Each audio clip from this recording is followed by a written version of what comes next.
What's up guys, ATCG here. Welcome back to Yu-Gi-Oh! Deck of the Day. After a bit of time, we've taken a break, but now we're back. And we're starting off strong because we're doing something different than everyone else is doing. I'm pretty sure you're already aware of the Crusadia Dragon deck that everyone's playing.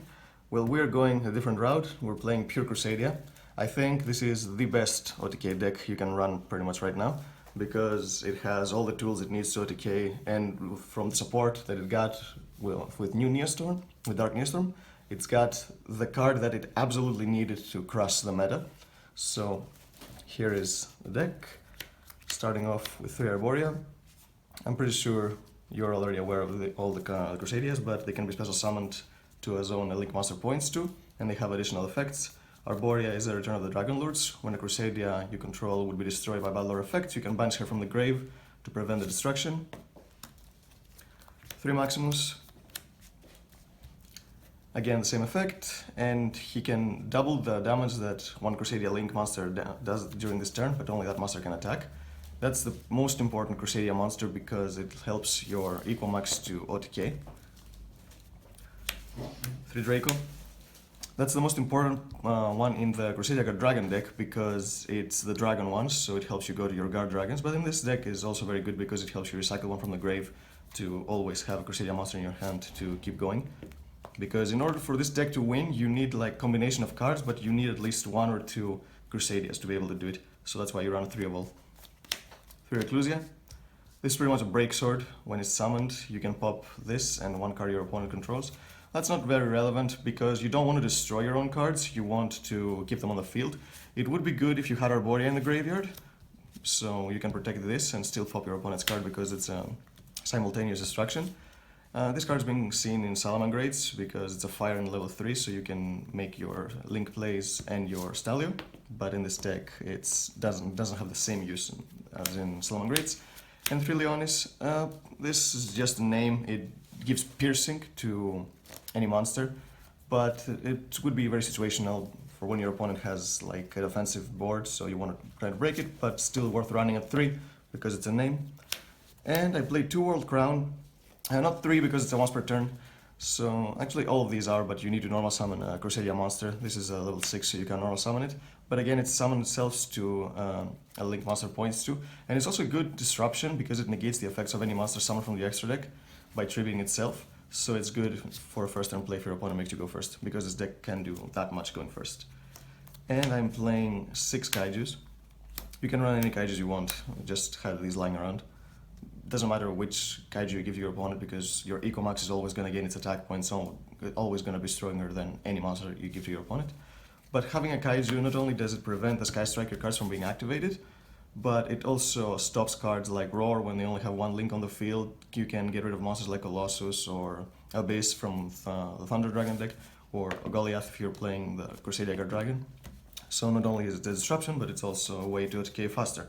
Now, the card that made this deck amazing is the new Crusader Testament from the Dark Neostorm. This is what the deck needed. It's a multi-role for Crusadias. Your opponent cannot respond to any of your Crusadia monster effects. It also has a second effect, that when your Crusadia monster destroys a monster by battle, you can draw cards equal to its Link rating. So if you have Equamax or Avril Max on the field, you can draw 3 to 4 cards, which is insane. But the first effect is what you always go for, so your opponent will not be able to hand drop any of your Crusadias or use any of their negations on them, so you can OTK freely.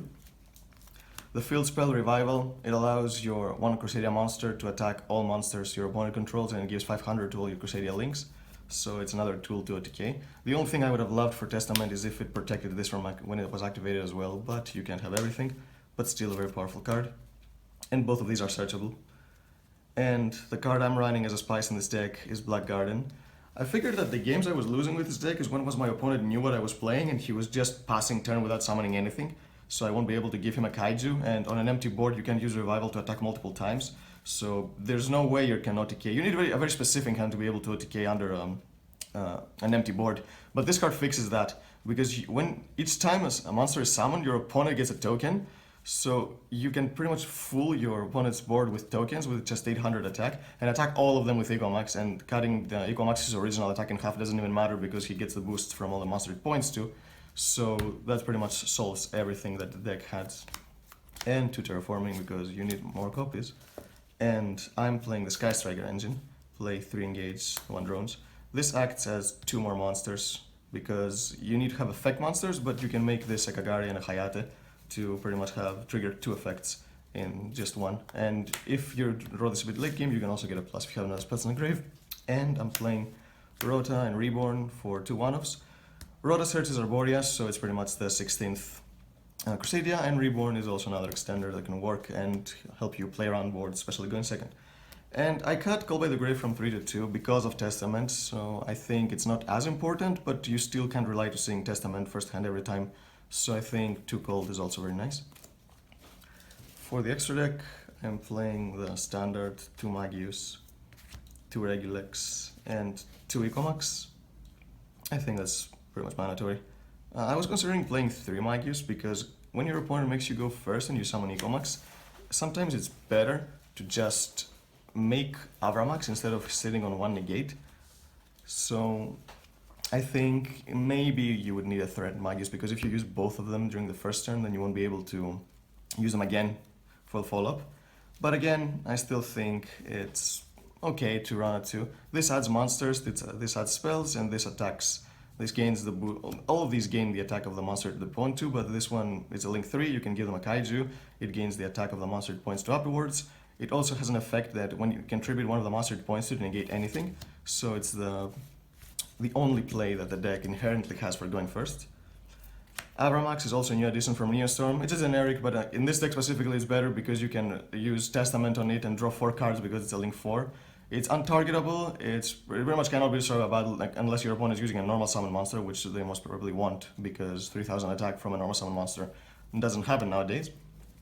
And you can summon Ecomax, then put anything under it, then make another Magius and go for this, so it's another first turn play if you want to make a monster that cannot be destroyed. I'm playing 1 Spatha and 1 LP. I'm not main decking anything for these 2, I'm just siding the Goliath in case I know my opponent is pretty much gonna make me go first if they know what I'm playing game 2s and 3.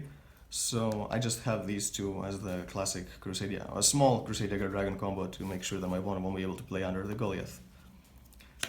Kagari and Hayate for the drones. You need to run 1 more. Kagari is not enough because you can't rely on the token because it's a normal monster. It has to be an effect monster that is summoned under the Crusadia monster so it can trigger its effect.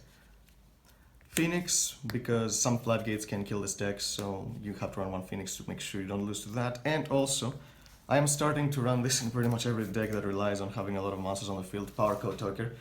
Just the existence of Ojama Trio in the burn decks with Mystic Mine, that they give you 3 tokens and they lock your plays. This monster requires 3 monsters, any monster, so you can just use the 3 tokens and summon it immediately. It has a floodgate effect that you can stop a monster on the field, so if your opponent has like anything like a Lossus, a Dark Law, whatever, you can use it inherently to stop that if you need that, so it's not a useless card, because you could also run Traffic Ghost instead of this if you wanted 33 monsters, but this actually has an effect. So yeah, I think you should run this in any deck that has space, because losing to a Jama Trio is not like the best feeling in the world.